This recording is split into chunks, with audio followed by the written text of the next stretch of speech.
नमस्कार। यो हो समाचारमा स्वागत छ। म वसुधा केसी। म रन्जु अधिकारी। सुरु गरौँ अहिलेसम्मका प्रमुख समाचारबाट।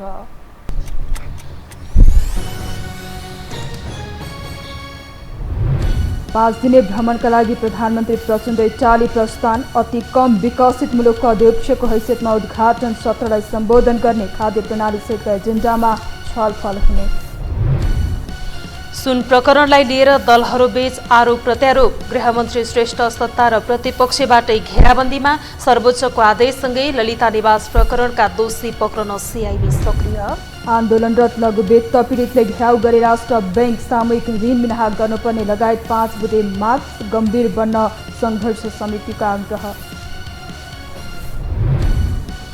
बर्खायाममै तराई मधेसमा खानेपानीको हाहाकार। सर्लाही जिल्लामा मात्रै 90% कलमा पानी सुक्यो। पानी अभावकै कारण लक्ष्य अनुरूपको धान रोपाई हुन सकेन। र उत्तर कोरियाद्वारा सामुद्रिक प्रायद्वीपमा लगातार क्रुज मिसाइल प्रहार। परमाणु आक्रमण गरे किम शासन अन्त्य हुने दक्षिण कोरियाको चेतावनी।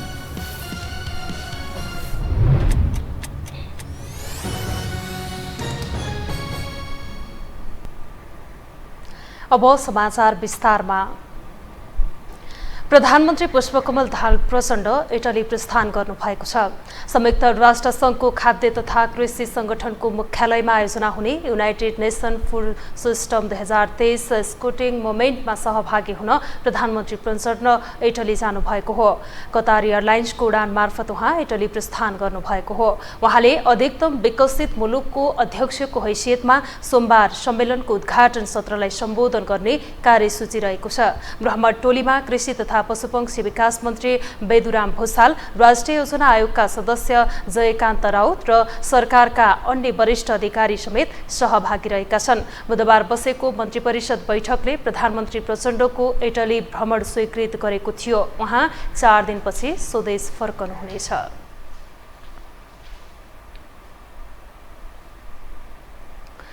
उपप्रधान तथा गृहमन्त्री नारायण काजी श्रेष्ठ 100 केजी सुन प्रकरणको अनुसन्धानलाई जरैसम्म पुर्याउने पक्षमा छन्। यो प्रकरणमा गृहमन्त्री श्रेष्ठ माथि नै प्रश्न उठ्न थालेको अहिलेको अवस्थामा के अनुसन्धान निष्कर्षमा पुग्ला त भन्ने अर्को प्रश्न पनि खडा भएको छ। जहाँ प्रहरी समेत अनुसन्धानमा नरहेको यो प्रकरणले निष्कर्ष पाउनमै समेत आशंका छ। एक रिपोर्ट।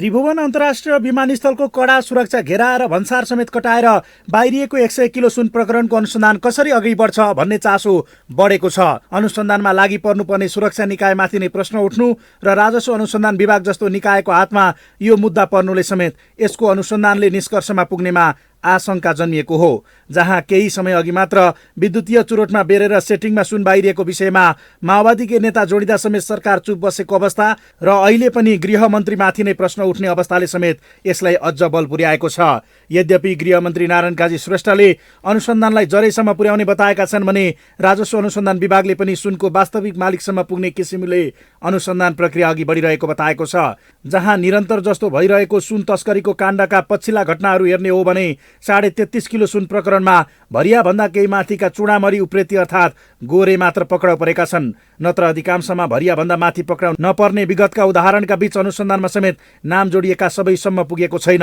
अर्कातर्फ तस्करीमा समेत कमी नआएको बरु सुरक्षा घेरा र भन्सारसम्म छलेर बाहिर गए पनि अर्को निकायले सुन बरामद गर्ने दृश्यले समेत यसमा राजनीतिक संरक्षणकै आशंका गरिँदै आएको छ।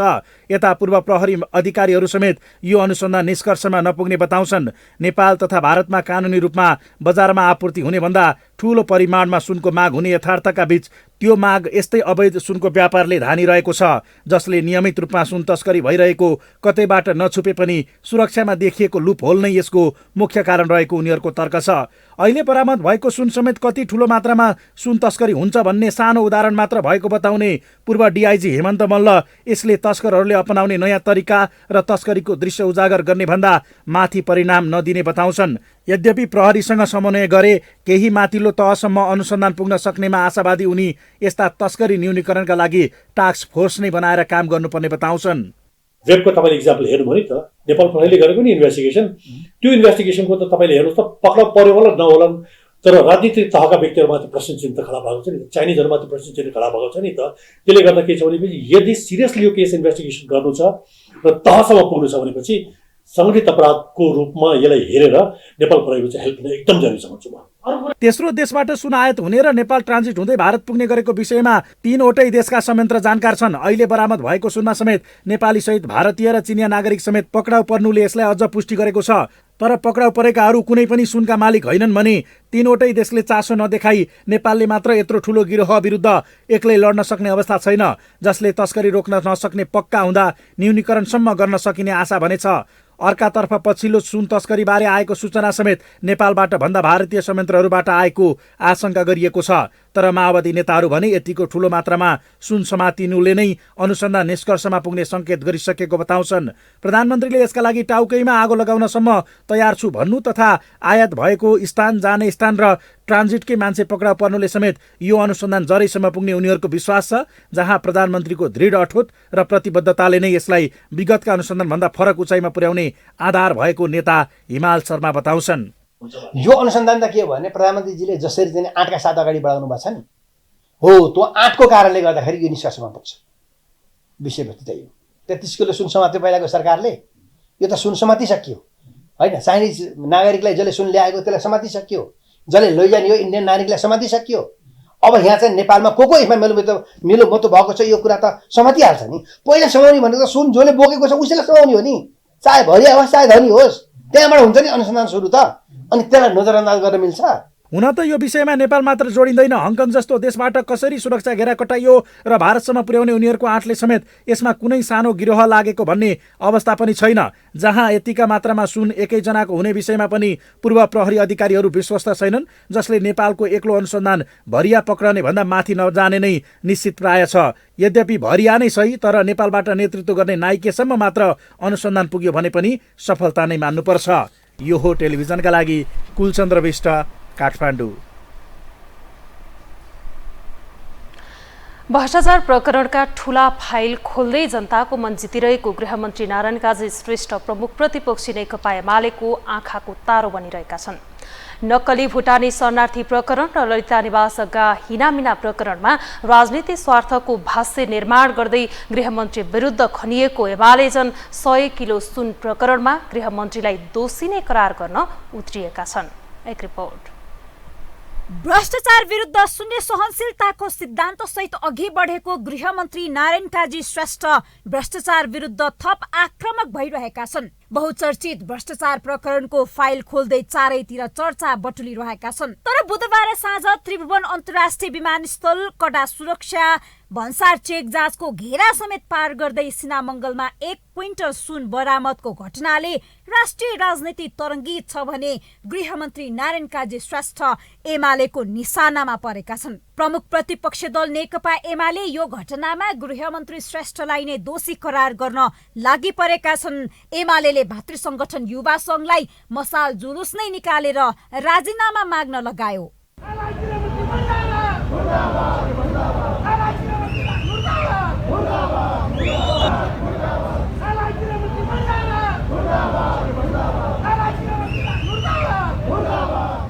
यसअघि कोशी प्रदेश नामाकरण गर्दा पहिचानवादीको निशानामा एमाले पर्दा पनि सुरक्षाका विषयलाई लिएर एमालेका नेताहरू उनै गृहमन्त्री श्रेष्ठमाथि खनिएका थिए। कोशीको सुरक्षालाई लिएर पनि एमालेले त्यस बेला पनि गृहमन्त्री श्रेष्ठको स्पष्टीकरण मागेका थिए। नक्कली भुटानी शरणार्थी प्रकरणमा आफ्नो पार्टी सचिव र ललिता निवास जग्गा हिनामिना प्रकरणमा राजनैतिक स्वार्थको भाष्य निर्माण गर्दै गृहमन्त्री विरुद्ध खनिएको एमाले अहिले 100 किलो सुन प्रकरणमा टेकेर गृहमन्त्री श्रेष्ठको राजीनामा माग्नेदेखि यो प्रकरणमा गृहमन्त्री नै दोषी हो भन्ने भाष्य खडा गर्न उद्यत देखिन्छ। गृह मन्त्रालयको प्रहरीदेखि अनुसन्धान ब्युरो सशस्त्र प्रहरी सबै त्यहाँ छ, अर्थ मन्त्रालयको भन्सार कार्यालय त्यहाँ छ। चार सोलले तिम्रो एयरपोर्ट सुनको हात्ती छिराइछु भन्दै आज सुनको हात्ती जस्तै सुन छिरेको छ। गृह मन्त्रीमाथि मेरो 2टा प्रश्न छ। यो सुन तस्करीमा गृह मन्त्रालय, अर्थ मन्त्रालय लगायत राज्यका आधिकारिक निकायहरू सङ्गठित ढङ्गले संलग्न छन् र सेटिङका आधारमा संलग्न छन् भन्ने कुरा भोलि प्रमाणित हुन्छ भन्ने मेरो विश्वास छ। त्यसो भएको हुनाले गृहमन्त्री र अर्थमन्त्री यो प्रकरणमा संलग्न छन् भन्ने कुरा हाम्रो मात्र होइन, काङ्ग्रेसको बैठकको पनि एजेन्डा बनेको छ। नक्कली भुटानी शरणार्थी प्रकरणमा पार्टी सचिव नै जेल चलान भएको घटनाले एमालेका नेताहरू रन्थनिएका छन्। पार्टी सचिव टोप बहादुर रायमाझी जेल जाँदा पनि एमालेले गृहमन्त्री श्रेष्ठको आलोचना गरेको थियो। अनेक राजनीतिक प्रपञ्च रच्दा समेत आफ्नो नेता जोगाउन नसकेको धङधङीमा रहेको एमाले ललिता निवास जग्गा हिनामिना प्रकरणमा मुछिएका सत्तारूढ दलका ठूला नेताहरू गठबन्धनले नै जोगाएको आरोप लगाउँदै आएका छन्। ठूला भ्रष्टाचार प्रकरणको फाइल खोलिनुलाई राजनैतिक स्वार्थको भाष्य निर्माण गर्न लागि परेको छ भने सरकार र गृहमन्त्री नारायण काजी श्रेष्ठको कामलाई राजनैतिक स्टन्टबाजीको संज्ञा दिँदै आएका छन्। एमाले अध्यक्ष केपी शर्मा ओलीले त गृहमन्त्री श्रेष्ठलाई हरेक सार्वजनिक मञ्चमा समय लिएर गाली नै गर्ने परम्परा नै थालेका छन्। अनि कुदेर माइतीघर मण्डलामा गएर हाते माइक लिएर यस देशमा छ नि नारायण काजी भन्ने एउटा महान बहादुर जन्मिया छ, त्यसले तपाईँहरूलाई इन्साफ दिन्छ भनेर फाइँफुटी लगाउने। त्यहाँ बालुवाटार प्रकरण, शीतल के निवास, ललिता निवास प्रकरण भनेर यसको छानबिन गरौँ, यसमा जो दोषी छन् सबैलाई कारबाही। जे कुरामा पनि अनि नेकपा एमालेलाई दोषी देखाउने चेष्टा गर्ने। ठूला भ्रष्टाचारका फाइल खोलेर जनताको वाहवाही पाइरहेका गृहमन्त्रीलाई हुल्ने बाँधेर खेदो खन्ने काम एमालेबाट भइरहेको छ। भ्रष्टाचार विरुद्ध प्रधानमन्त्री र गृहमन्त्री कडा रूपमा प्रस्तुत भएपछि एमाले जन अत्तालिएको माओवादी नेताहरूको दाबी छ। ठूला भ्रष्टाचारको फाइल खोल्न थालेपछि एमालेमा छटपटी सुरु भएको नेताहरूको तर्क छ। यो भ्रष्टाचारको जुन फाइल खोल्ने जुन जसरी चाहिँ यो सरकार सुशासनको निम्ति अगाडि प्रतिबद्ध भएर लागेको छ, यसबाट उहाँहरू अत्तालिनु भएको छ। किनभने यसका चाहिँ नि जो नेटवर्कहरू चाहिँ नि जुन जरा गाडेर बसेका छन् नि, ती दलसँग सम्बन्धित छन्। मैले चाहिँ यो कुरा ठोकेर भन्न सक्छु। त्यो ट्याक्सीमा जो छ त्यसलाई समाउनु हो नि। पहिला त उनले बोल्दै जान्छ, ललिता निवासमा पनि समातेको त पहिला तलबाटै हो नि त, आउँछ नि त, त्यहाँबाट चुरो ठाउँमा त पुग्छ नि त, त्यहाँबाट अत्तालिएका छन् मान्छेहरू। हेर्नुहोस्, यसलाई डाइभर्ट गर्न खोजिरहेका छन्। यो त्यतिकै यो सेलाउनेवाला छैन। गठबन्धनको चर्को विरोध गरेरै सत्ता समीकरण फेर्ने होडमा लागेको एमाले सरकारले एकपछि अर्को भ्रष्टाचारको फाइल खोल्दा समीकरण फेरबदलको जड नपाएपछि अझ एमालेले उठाएका हरेक एजेन्डामा सरकारले मुख नै बन्द गर्ने कामहरू अघि बढाएपछि अहिले प्रचण्ड विरुद्ध वा सरकार विरुद्ध भन्दा मन्त्री विरुद्ध खनिन सुरु गरेको छ। भ्रष्टाचारको जालो सफा गर्न थालेपछि गृहमन्त्री एमालेको निशानामा परिरहेका छन्। दोषीलाई दण्ड दिन रचनात्मक प्रतिपक्ष बन्नुपर्नेमा गृहमन्त्रीकै खेदो खनेर प्रमुख प्रतिपक्ष दल नेकपा एमालेले आफ्नै ओहदा घटाइरहेको छ। यो हो टेलिभिजनका लागि निम्लेकी शेर्पा, काठमाडौँ। अब बाँकी समाचार। राम्रो काम गरेको भन्दै चर्चामा रहेका गृहमन्त्री नारायण काजी श्रेष्ठमाथि पछिल्लो सुन काण्डमा प्रश्न उठ्दा पार्टी र नेताहरू विभाजित भएका छन्। उनको राजीनामा माग्ने सम्ममा सत्ताघटक दलकै नेता र सांसदहरू नै लाग्दा उनीमाथि प्रश्न किन भन्ने हिस्सा समेत बलियो छ। जहाँ राम्रो काम गरेकै कारण उनीमाथि घेराबन्दी गर्न थालेको तर्क समेत बलियो बन्न थालेको छ। एक रिपोर्ट। उपप्रधान तथा गृहमन्त्री नारायण काजी श्रेष्ठमाथि 100 किलो सुन तस्करीमा प्रश्न उठेपछि नेता र जनमत दुई धारमा ध्रुवीकरण भएका छन्। एमाले र काङ्ग्रेसकै एकपक्ष सुनकाण्डमा माओवादीलाई डामेरे छाड्ने रणनीतिमा देखिँदा सत्ता र प्रतिपक्ष नै छिन्न भिन्नको अवस्थामा पुगेका हुन्। जहाँ माओवादी भित्रै पनि ललिता निवासमा दीननाथ शर्मा डामिन सक्ने विषयले सुनकाण्ड उछालिन थालेको छ। त्यसैको उपज पूर्व सभामुख कृष्णबहादुर महरा र छोराको नाम इलेक्ट्रिक चुरोटमा हालेर सेटिङमा सुन तस्करीमा मुछिएपछि कारबाहीमा पर्न नसकेको सम्म विषय जोडिएको विश्लेषण भइरहेको छ। फलत यसैलाई समेत आधार बनाउँदै तथा अन्तर्राष्ट्रिय विमानस्थलको कडा सुरक्षा घेरा नागेर सडकमा पुगेपछि मात्र सुन बरामद भएको विषयलाई एमालेले नैतिकताको कसीमा राखेको छ। यसैलाई मुद्दा बनाउँदै एमालेको भातृ संगठनले गृहमन्त्रीको राजीनामा माग्दै राके जुलुस नै गरेको छ भने एमालेकै सांसदहरूले अफवाहकै भरमा राष्ट्रिय सभामा समेत सुन तस्करीमा गृहमन्त्रीको संलग्नता भएको दावी गरेका थिए। स्वयं काङ्ग्रेसकै सांसदले समेत प्रश्न उठाएपछि हौसिएका उनीहरूले यसैलाई सरकारमाथिको प्रहारसम्मको मुद्दा बनाउँदा प्रतिपक्षी समेत एक ठाउँमा उभ्याउन सकेको छैन। यसैको उदाहरण राजसभाका सभापति रवि लामिछानेले सुन तस्करीको विषय सरकारकै निकायले पत्ता लगाएको हुनाले अहिले सरकार विरुद्ध प्रतिक्रिया दिनु हतार हुने बताएका छन्। विमानस्थलबाट सुन तस्करी सेटिङबाटै भइरहेको बताएका उनले आफूहरू प्रतिक्रियाको दौडमा नरहेको र अहिले नै गृहमन्त्रीको राजीनामा माग्ने पक्षमा आफूहरू नभएको बताए। लामो समयदेखि नेपालमा यो सुन तस्करीको जालो ठुलो छ भनेर धेरै समातेकाहरूले पनि म त सानै माछा ठुलो माछा त बाँकी नै छ भनिरहेका ती स्टेटमेन्ट्सहरूदेखि लिएर निरन्तर चलिरहेको यो हेर्दाखेरि बिना सेटिङ त त्यति धेरै आम सर्वसाधारणको एउटा मोबाइल छिर्दैन, सानो एउटा मेडल चाहिँ डिटेक्ट हुन्छ भने त्यो त मिलेमतो बगैर त सम्भव छैन। तर कसको कुन ढङ्गको मिलेमतो भन्ने कुरा चाहिँ अनुसन्धानले खोल्छ। यता काङ्ग्रेसभित्रै पनि एक तबका यो गठबन्धनकै विपक्षमा छ। केही समय अघि एमाले काङ्ग्रेस मिलनको चर्चाका बीच त्यसका लागि लागि नै परेको यो समूहका लागि त यो अझ मसला बनेको छ। अर्थात् भन्सार काङ्ग्रेसकै भागमा परेको अर्थ मन्त्रालय मातहत रहे पनि फरक गुटको पर्नुले एक तीर दुई शिकार भन्दा उनीहरू गृह र अर्थमन्त्रीकै राजीनामा माग्न थालेका छन्। जहाँ बालकृष्ण जेल जाँदा गृहमन्त्रीलाई बधाई दिएको आरोप खेपेको काङ्ग्रेसको एक समूह भने नारायण काजीकै पक्षमा देखिएको छ। कार्गोबाट आएको सामान चेकजाँचमा प्रहरीको भूमिका नै नहुने तथ्यका बीच गृहमन्त्री श्रेष्ठका पक्षमा देखिएको यो समूहले सुन बरामद भइसकेपछि गृहमन्त्रीले देखाएको सक्रियतालाई कम आँक्न नमिल्ने तर्क गर्दै आएको छ। तस्करीको जरैसम्म पुगेर अनुसन्धान गर्ने प्रधानमन्त्री सहित उनको प्रतिबद्धतालाई सकारात्मक मान्नुपर्ने एकाथरीको भनाइ छ, जसले सत्ता गठबन्धन र प्रतिपक्षमै सरकार विरुद्ध रहेका र सरकारको पक्षमा रहेकाहरूको ध्रुवीकरण सुरु भएको विश्लेषण सुरु भएको छ। अर्थात् अपराधीमाथिको कारबाहीमा एकजुट हुनुपर्ने उनीहरू प्रकरणलाई समेत व्यक्तिगत र दलगत स्वार्थकै आडमा व्याख्या गर्ने र भाषा निर्माणमा लागि परेका छन्। जहाँ माओवादी नेता तथा पर्यटन मन्त्री सुदन किराँतीले 100 किलो सुन तस्करी गर्नेलाई पक्राउ गर्न सरकारलाई दबाब दिन आग्रह गरेका छन्। अर्थात् दोषारोपणतर्फ जान नहुने संकेत गरेका उनले अब तस्करीको भरिया मात्र नभएर मालिक नै पक्राउ गर्नुपर्ने बताए। गम्भीरताका साथ कडाइका साथ म भन्न चाहन्छु, यसपाला भरिया होइन मालिक पक्रिनुपर्छ। मालिक तपाईहरु जस्तो सङ्घ संस्थाको जनताबाट ठुलो सडकबाट दबाब सिर्जना गर्नुपर्छ। कसैलाई शक्तिको भरमा न्यायभन्दा माथि बस्ने, संविधान कानुनभन्दा माथि बस्ने अधिकार छैन।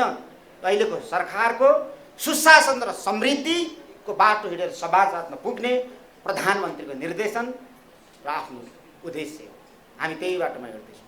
विगतका घटनाहरूमा पनि राजनीतिक रङ घोलिन थालेपछि नै निष्कर्षमा नपुगेका प्रशस्त उदाहरणहरू छन्। जहाँ काङ्ग्रेस र एमालेकै नेताहरू डामिएका काण्डहरू खुलेपछि उनीहरू बीचको मिलनबिन्दु यही हुन सक्ने विश्लेषण नै हुँदै आएको छ। त्यस्तै पार्टीभित्रैको आन्तरिक राजनीति पनि यस्ता कारबाहीको बाधक बनेका प्रशस्त उदाहरणका बीच विषयलाई मोड्न समेत दोषारोपण गर्ने र माहौल बिगार्ने गरिँदै आएको छ, जसले यस्ता तस्करी नियन्त्रण गर्न सरकारलाई सकारात्मक दबाब दिने भन्दा यसैमा आफ्नो राजनीतिक स्वार्थको रोटी कसरी सेक्ने भन्नेमा नेताहरू लागेको प्रश्न भएको छ।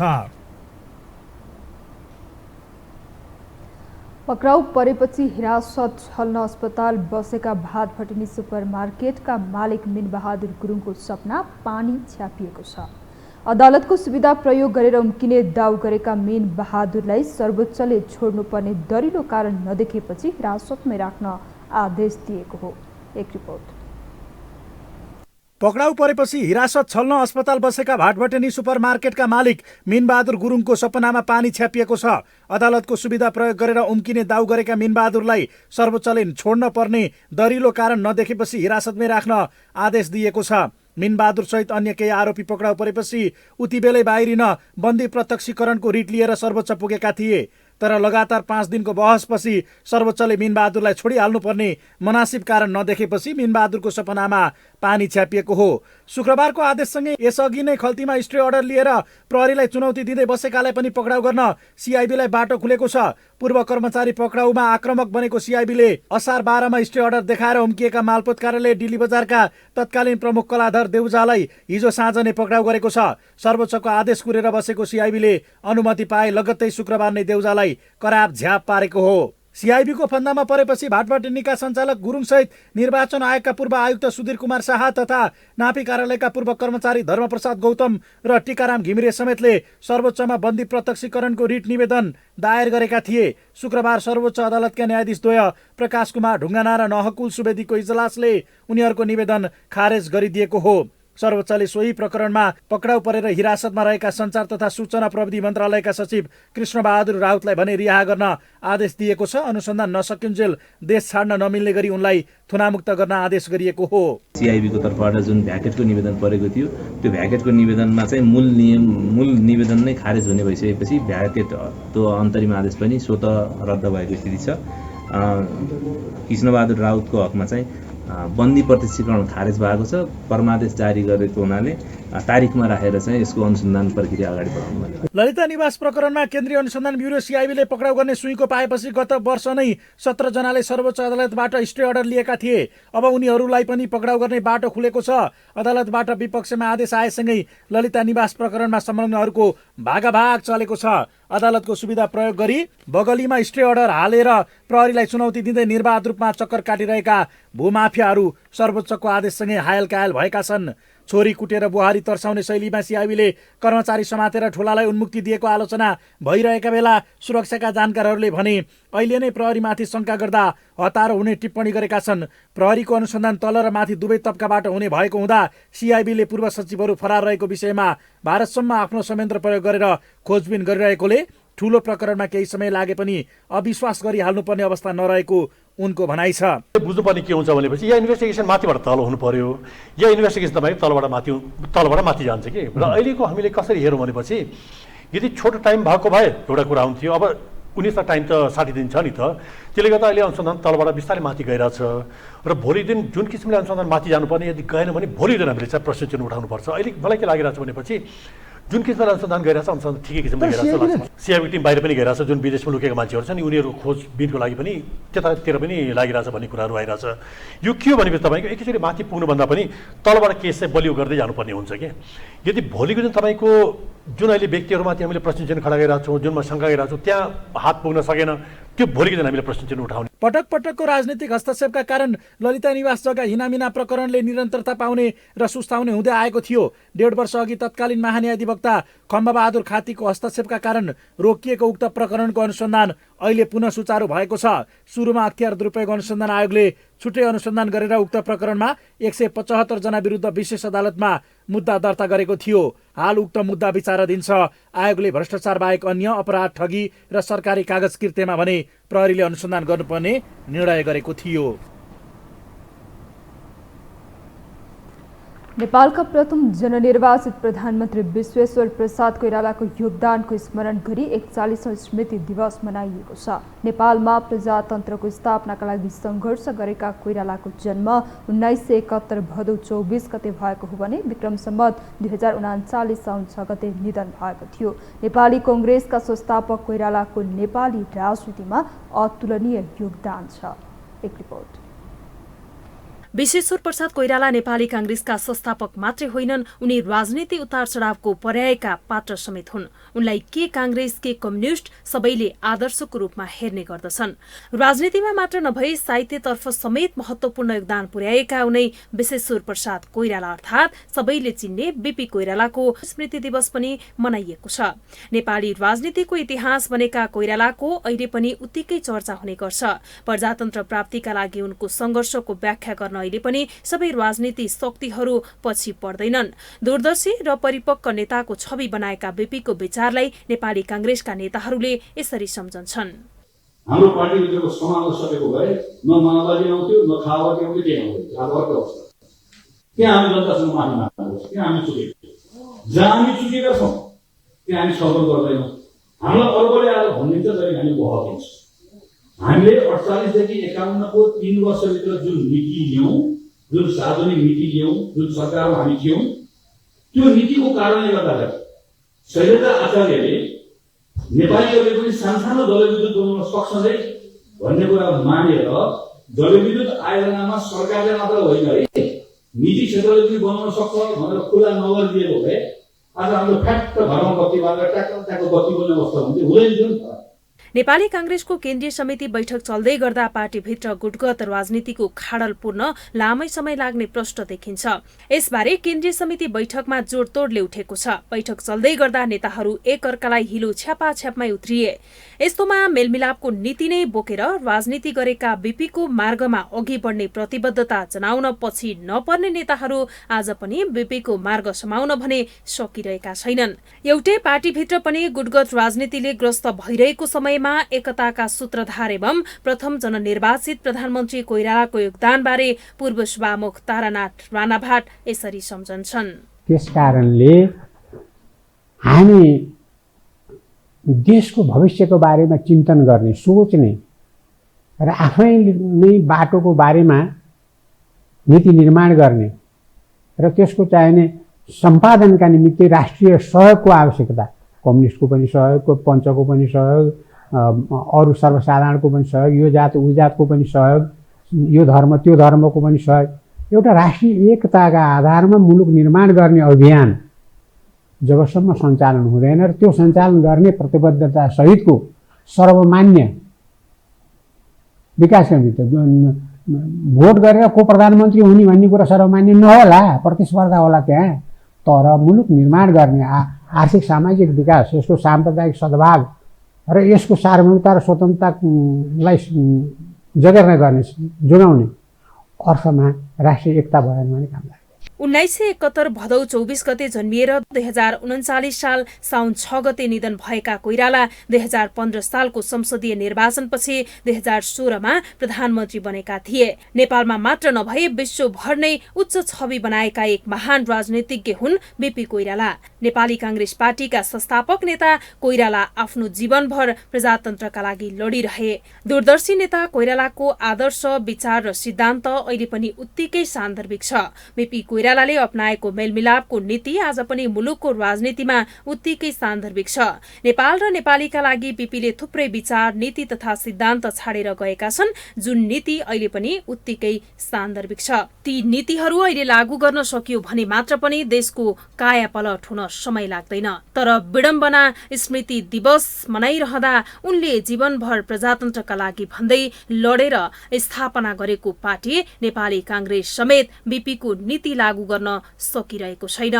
यो हो टेलिभिजनका लागि वसुधा केसीको रिपोर्ट।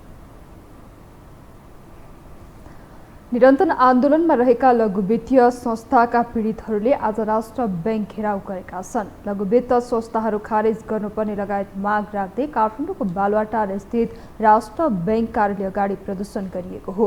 आफूहरूलाई लघु वित्त संस्थाहरूले ज्यादती गरेको उनीहरूको आरोप छ। सामूहिक ऋण मिनाहा गर्नुपर्ने, गरिब किसानलाई निःशुल्क ऋण प्रदान गर्नुपर्ने लगायत 5 बुँदे माग उनीहरूले अघि सारेका छन्।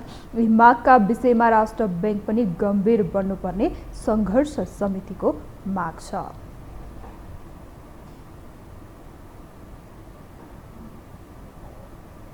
हामीसँग समाचार बाँकी नै छन्, अहिलेलाई विश्राम।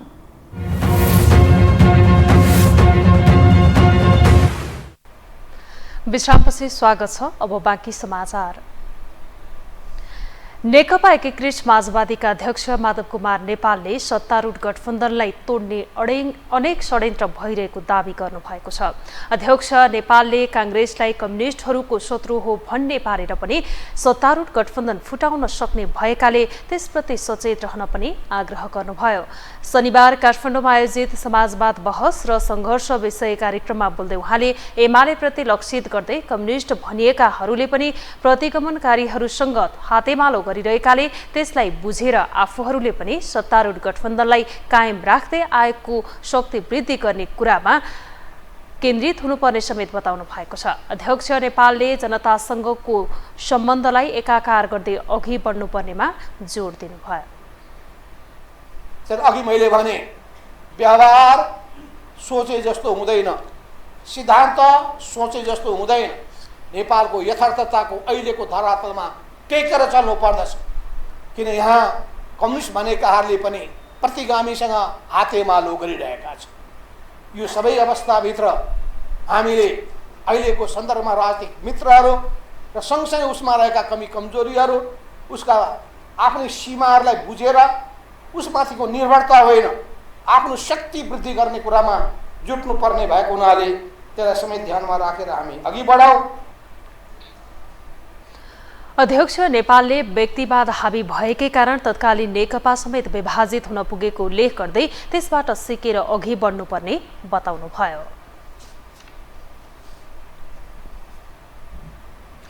राष्ट्रिय स्वतन्त्र पार्टीका सभापति रवि लामिछानेले नेपाली सेनाको संख्या घटाउनुपर्छ भनेर आफूले कहीँ कतै नबोलेको बताउनु भएको छ।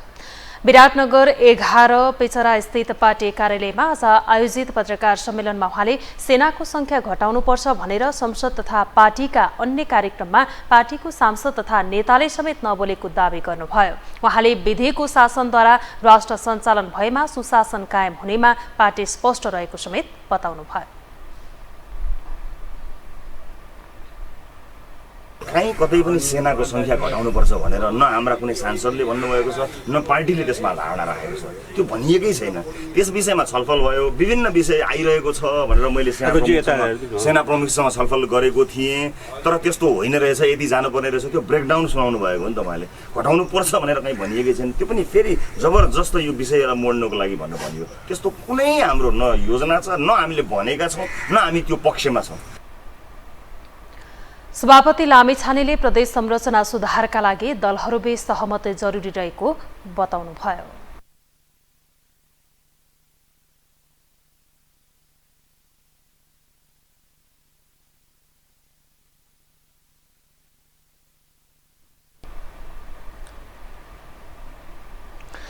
पानीका लागि उपयुक्त जग्गा मानिएको तराई मधेसमा खानेपानीको हाहाकार मचिएको छ। मनसुन सक्रिय हुँदा पहाडी र हिमाली क्षेत्रमा वर्षा भइरहेको भए पनि तराई मधेसमा भने पानी नपरेको र लगातारको गर्मीका कारण पानीका मुहानहरू सुक्न थालेका छन्। घर घरमा कलहरू सुकेर पानी आउन छाडेका छन्। एक रिपोर्ट। अत्यधिक गर्मीसँगै सुक्खा जमिनका कारण तराई मधेस सहित सर्लाही जिल्लामा अहिले पानीको हाहाकार हुन थालेको छ। सर्लाही जिल्लामा मात्रै 85 देखि 90% चापाकल अर्थात् कलमा पानी आउन छाडेको छ। घर घरमा कलहरू सुकेर पानी आउन छाडेपछि मानिसहरू कसको घरमा पानी आउँछ भनेर खोज्दै हिँड्नु पर्ने बाध्यतामा छन्। एक बाल्टिन पानीको खोजीमा भौतारिनु पर्ने अवस्था आएपछि विशेष गरी स्थानीय गृहिणी महिला समस्यामा परेका छन्। खाना पकाए में दिक्कत है, नहाए में दिक्कत है, मंगल के पियावे में दिक्कत है, अपना भी पिए में दिक्कत है। अत्यधिक गर्मीसँगै हरेक घरमा खाने पानीका लागि जडान गरिएको कलहरू सुकेपछि कहाँबाट पानी आउने भनेर स्थानीयलाई चिन्ताले सताउने गरेको छ। पानीको अभावमा गाउँघरका बासिन्दाहरू जसो तसो खाना पकाउने र पिउने सम्म जोहो गर्छन्। थामी नसक्नु गर्मी हुँदा पनि पानी अभावका कारण सरसफाइमा पनि समस्या भएको छ। 95% पाइप कल जो चापाकल जो छै सूख गेल छै। अब ये ऊपर वाला के आपदा छै, भीतर के लेयर की भ गेलै पता नहीं। एहि विषय में संबंधित निकाय कोनो उपाय सोचते तो नीक छै, आ नहीं तो ऊपर वाला नेपाले छै। सर्लाही जिल्लाको पूर्वी क्षेत्र पर्सा गाउँपालिकादेखि पश्चिम बागमती नदी किनारको बलरा नगरपालिका सम्मका क्षेत्रमा पर्ने नदी नाला, इनार र कलहरू सुकिरहेको अवस्थामा छ। यति बेला तराई मधेसमा धानको रोपाईँको पनि चटारो छ। रोपाईँका लागि आकाशे पानीको पर्खाइमा बसेका किसानहरू सोचे अनुसारको पानी नपरेपछि समस्यामा छन्। नदी, नहर, पोखरी र तलाउमा समेत पानी सुकिसकेकाले जसो तसो पम्पी सेटबाट पानी निकालेर खेत रोपाईँ गरिरहेका छन्। पम्पी सेटबाट पानी निकालेर रोपाईँ गर्दा खर्च बढेर लगानी समेत नउठ्ने किसानहरू बताउँछन्। असारको अन्तिमसम्ममा रोपाईँ सम्पन्न भइसक्नु पर्नेमा साउन महिना लागिसक्दा पनि सर्लाहीमा सोचे अनुसारको रोपाईँ हुन सकेको छैन।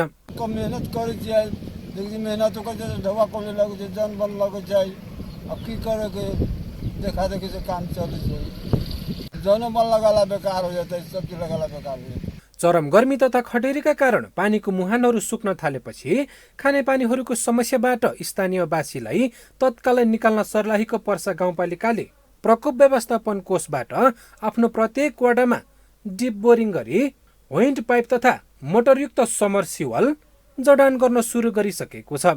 यो सँगै पुरानो इनारहरूको मर्मत तथा सरसफाइ लगायत विभिन्न राहतका कार्यहरू पनि गर्न सुरु गरेको गाउँपालिकाले जनाएको छ। यो हाम्रो अहिले जुन चापाकलको अवस्था छ, यहाँ खानेपानीको जुन अहिले अवस्था छ एउटा महामारीको रूपमा फैलिरहेको छ। दिन प्रतिदिन हामीलाई यहाँ खानेपानीको एकदम अभाव भइरहेको छ, त्यो महसुस यहाँको जनसमुदायपछि गरिरहेछ।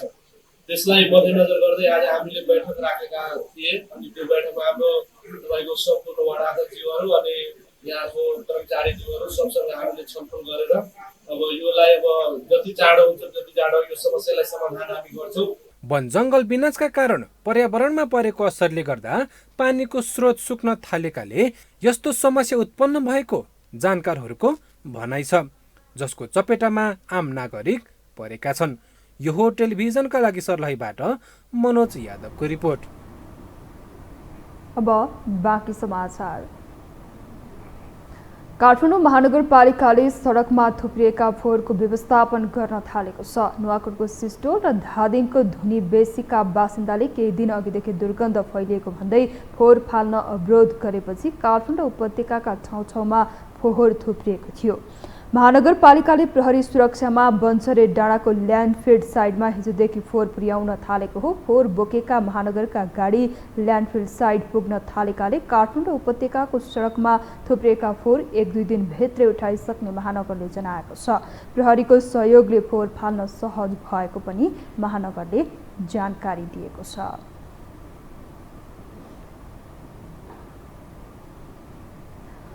पहिरोले अवरुद्ध जय पृथ्वी राजमार्ग पुनः सञ्चालनमा आएको छ। आज बिहान बैतडीको ढुल्या मोड नजिक सडकमाथिबाट खसेको पहिरोले राजमार्ग अवरुद्ध भएको थियो।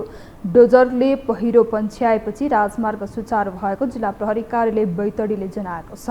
राजमार्ग खुलेसँगै रोकिएका सवारी साधन आफ्नो गन्तव्यतिर लागेका छन्। वर्षाको समयमा यो राजमार्गको विभिन्न ठाउँमा खस्ने पहिरोले बेला बेला सडक अवरुद्ध हुने गरेको छ। असारेता मात्रै यो राजमार्ग 10 पटक अवरुद्ध भइसकेको छ। हामी यो समाचारको अन्त्यमा आइपुगेका छौँ। बिदा हुनु अघि प्रमुख समाचार पुनः एकपटक।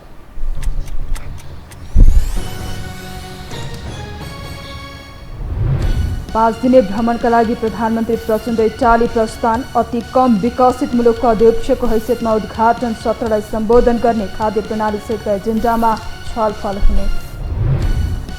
सुन प्रकरणलाई लिएर दलहरूबीच आरोप प्रत्यारोप। गृहमन्त्री श्रेष्ठ सत्ता र प्रतिपक्षबाटै घेराबन्दीमा। सर्वोच्चको आदेशसँगै ललिता निवास प्रकरणका दोषी पक्रन सिआइबी सक्रिय। आन्दोलनरत लघुवित्त पीडितले घेराउ गरे राष्ट्र बैंक। सामूहिक ऋण मिनाहा गर्नुपर्ने लगायत 5 बुँदे माग। गम्भीर बन्न सङ्घर्ष समितिको आग्रह। बर्खायाममै तराई मधेसमा खानेपानीको हाहाकार। सर्लाही जिल्लामा मात्रै 90% कलमा पानी सुक्यो। पानी अभावकै कारण लक्ष्य अनुरूपको धान रोपाई हुन सकेन। र उत्तर कोरियाद्वारा सामुद्रिक प्रायद्वीपमा लगातार क्रुज मिसाइल प्रहार। परमाणु आक्रमण गरे किम शासन अन्त्य हुने दक्षिण कोरियाको चेतावनी।